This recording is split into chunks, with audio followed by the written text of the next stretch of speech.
Débattre des sujets d'actualité, je vous rappelle que vous êtes toujours sollicités, vous les auditeurs de Sud Radio, avec notamment cette question sur le compte X, l'action internationale de Donald Trump en 2025 est pour vous positive, négative, mitigée. Donnez-nous votre point de vue. On vous donnera d'ailleurs les résultats, les chiffres. Et puis surtout, on va en discuter avec vous à l'antenne au 0826 300 300 et avec nos deux spécialistes, nos deux débatteurs. Je salue pour ce dernier week-end de 2025 Émilie Zapalski, communicante, éditorialiste politique et fondatrice de l'agence Émilie Conseil. Bonjour. Bonjour. Et puis Quentin Gérard, journaliste au JDD. Bonjour Quentin. Bon, grosse actualité, vous titrez sur quoi ? Demain, ce sera normalement un dossier sur la fin d'année avec plusieurs secteurs. Bilans, ouais. Un bilan, bon, c'est... Actualité oblige, fin d'année oblige. Oui, non, mais c'est important parce que depuis ce matin, nous faisons aussi le bilan sur l'antenne de Sud Radio. On a parlé des principales préoccupations des Français. On a parlé aussi des personnalités préférées des Français. Et finalement, alors lui n'est pas la personnalité préférée des Français, mais il est la personnalité la plus citée dans les médias français en 2025, selon le baromètre annuel dévoilé par Ouest France. Et il devance Emmanuel Macron. La question, Donald Trump... Il fait peur ou pas aujourd'hui, Émilie Zapalski ? Il fait peur, il fait toujours peur. Il a un style incroyable, Donald Trump. Il a imprimé sa marque, un peu plus encore Trump 2 que Trump 1, je dirais, avec beaucoup plus d'expérience, beaucoup plus de volonté, de côté agressif, presque, et notamment à l'international, vous le disiez. Il fait peur parce que... il déclare beaucoup de choses, il change beaucoup d'avis, il nous met beaucoup de pression, droit de douane évidemment pour l'Union européenne, et finalement on a du mal à savoir comment réagir, et globalement on a vu qu'on s'est mis plutôt à genoux, en tout cas je parle de l'Union européenne, pour les Européens, vis-à-vis des pressions qui nous imposaient sur les droits de douane. On n'a pas réussi à contrecarrer sa volonté d'imposer des droits de douane aussi forts, on n'a pas réussi à faire des clauses miroirs ou quoi, on est vraiment tombé à genoux, donc oui, il fait peur dans le sens où il déclare des choses et il le fait globalement. J'entends bien votre ressenti général, Émilie Zapalski. Est-ce qu'on peut dire aussi d'une certaine manière, Quentin Gérard, qu'il rassure ? Il rassure, ça dépend pour qui. En tout cas, son deuxième mandat, c'est vrai qu'il est fracassant. Le premier, il se cherchait un petit peu, il n'a pas forcément la bonne équipe. Là, on voit que c'est structuré. Il y a un cap clair qui est donné, en tout cas pour les Américains, qui est l'Amérique d'abord, qui est décliné en tous les domaines, en politique intérieure, migratoire, en politique économique. Et Émilie en parlait juste avant, avec un protectionnisme, avec une vision assez mercantiliste derrière, qui fait qu'il impose des droits de douane pour débattre, pour lutter contre ce déficit extérieur. Et à l'international aussi, il joue sur les intérêts américains partout, en Ukraine, au Proche-Orient. Il met la pression sur ses alliés européens avec un cap clair qui a été fixé, et ça a de quoi en tout cas rassurer une bonne partie des Américains. L'opinion reste assez haut pour l'instant. Aucun de vous deux ne semblait finalement être totalement rassuré. Alors prenons point par point. Il y a une rencontre ce week-end à Miami. C'est Zelensky, le chef de l'État ukrainien, qui va à la rencontre de Donald Trump. Donald Trump est peut-être aujourd'hui celui qui fait basculer le conflit russo-ukrainien vers la paix. On n'en est pas loin, Émilie. Ça, c'est chapeau Trump ou pas ? Alors il va même plus loin, parce qu'il dit que c'est pas une guerre qu'il arrive à régler, c'est 8 guerres je crois en tout. Ce qui est un petit peu plus si on regarde dans le détail, le bilan il est un peu plus mitigé, mais quand même c'est vrai qu'il nous pousse à agir, et il pousse les uns et les autres à agir. On va voir ce qui va se passer, Pour l'instant il dit l'Ukraine peut rien décider sans mon accord, et globalement c'est vrai que c'est lui, on a l'impression qu'il a les clés un petit peu de ce conflit. Proche-Orient pareil, cessez le feu quand même qu'il a réussi à imposer. C'est vrai qu'en Union européenne, nous, on n'a pas la voix à rien du tout. On n'est pas présent dans les négociations importantes, et il nous méprise globalement quand on va taper à sa porte. Donc quelque part, oui, on peut dire qu'il arrive à régler, ou en tout cas à initier quelque chose de l'ordre d'un cessez-le-feu, ou de dire c'est plus possible qu'on continue ces guerres. je ne sais pas si c'est rassurant, parce que c'est pas rassurant pour l'Union européenne, ça nous met encore plus en défaut. Oui, c'est ça. C'est-à-dire qu'il y a deux manières de voir les choses. C'est rassurant parce que évidemment, c'est bien qu'on arrive à avancer sur ces conflits. Maintenant, l'Union européenne, il nous repousse un peu dans nos défauts.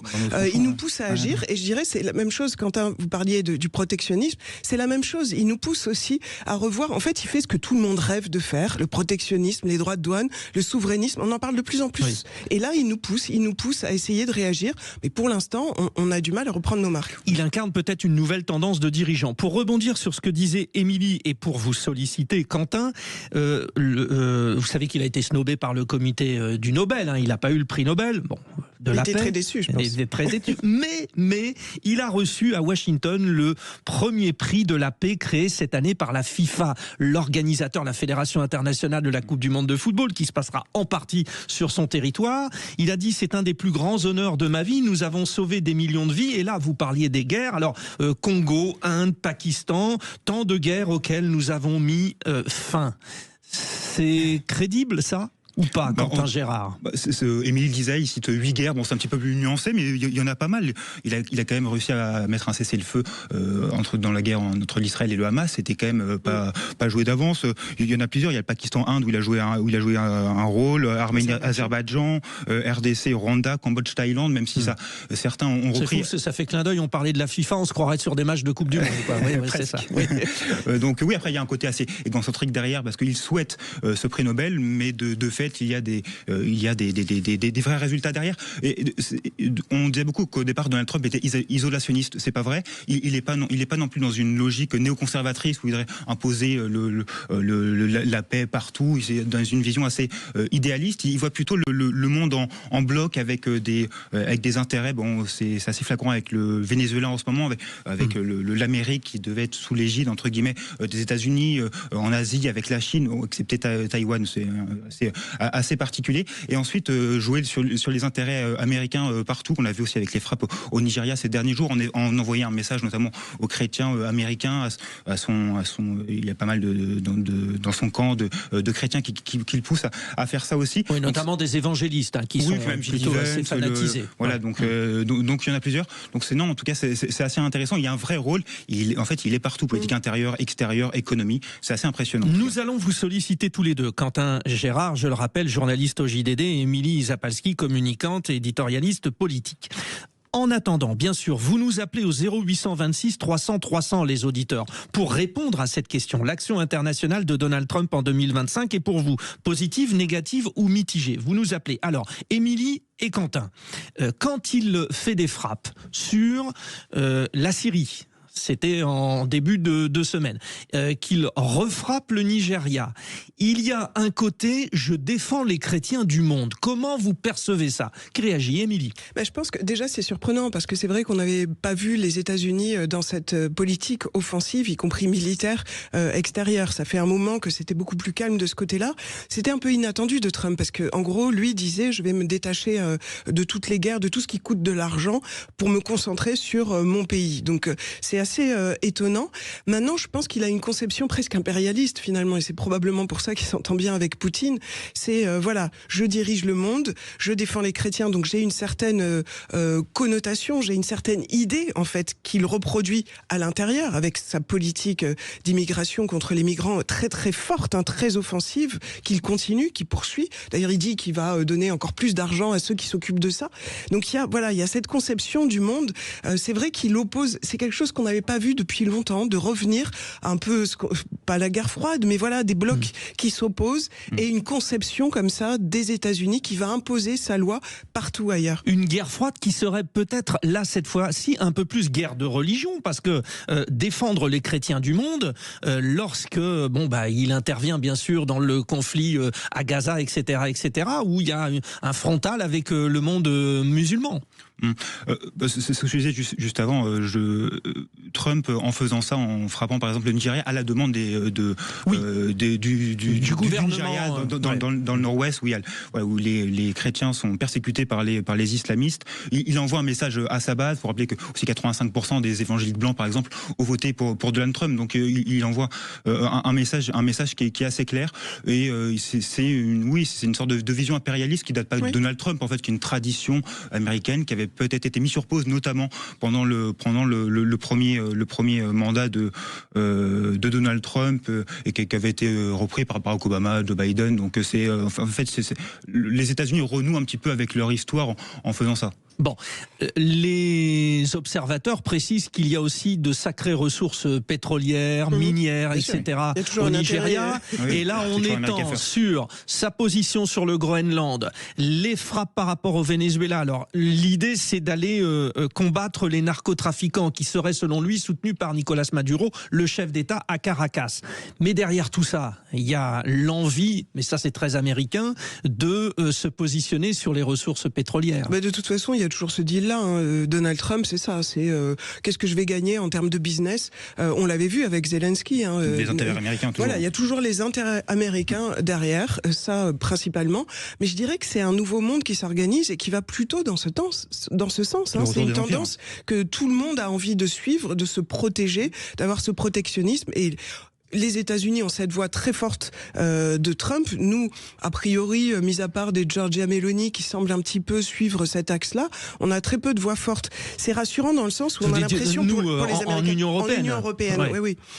Giorgia Meloni en Italie, mais encore. Il y a des gens qui sont plutôt assez musclés. On commence à avoir ce type de profil un peu populiste, protectionniste, souverainiste, mais lui le fait d'une manière beaucoup plus forte, toujours dans l'intérêt du pays. Mais je pense qu'il y a aussi, il a besoin en ce moment de donner des signaux à l'intérieur, parce que sur le plan économique, il a des faiblesses, et notamment tout ce qui est pouvoir d'achat.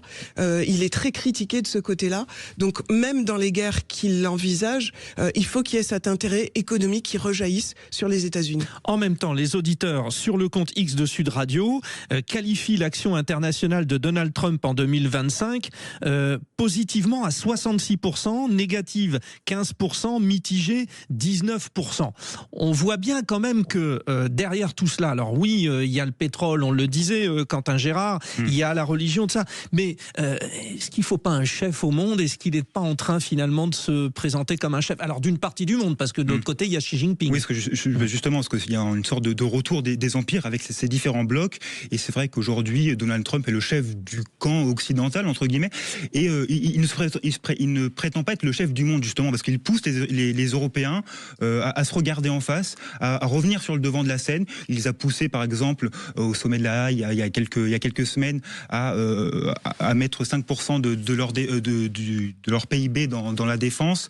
Il essaye de pousser les Européens à prendre en main la guerre en Ukraine, à aider les Ukrainiens. Parce que, il faut bien comprendre que le principal adversaire de Trump, même l'ennemi de Trump dans une vision assez schmittienne du monde de l'ami et d'ennemi, est la Chine. Il veut mettre fin à la guerre en Ukraine, mettre fin à la guerre au Proche-Orient pour pouvoir se confronter à la Chine qui est aujourd'hui son véritable ennemi. Et pour l'instant, c'est pas encore le cas parce qu'il y a des entraves devant lui. C'est comme en sport, finalement, on élimine ses adversaires pour arriver à la finale et pour faire le Nadal-Federer. C'est un peu ça. Juste une dernière question à vous deux, rapidement. Les auditeurs, je vous l'ai dit, ont trouvé plutôt positif finalement l'action internationale de Donald Trump en 2025. Alors, vous dites quoi? Positif, négatif, mitigé? Émilie? Je pense que ça a accéléré un petit peu des fins de conflit. Il faut voir comment ça fonctionne maintenant. Mais surtout, moi, je pense qu'on peut pas... Quel mot, Émilie? On pourrait pas. Non, mais on peut pas limiter Donald Trump à son action internationale. À l'intérieur, c'est quand même très compliqué. Mais sur l'international, quel mot? Plutôt positif, je dirais. Et vous, Quentin Gérard? Pour les Américains, positif, c'est sûr. Et puis pour une partie des guerres dans le monde qui ont été arrêtées. Donc oui, je rejoins les auditeurs de Sud Radio. Merci à vous deux. 0826 300 300. Vous pouvez réagir, les auditeurs de Sud Radio, au Taux Standard. Il est 8h50. Restez bien avec nous. Nous vous accompagnons pour ce dernier week-end de l'année 2025.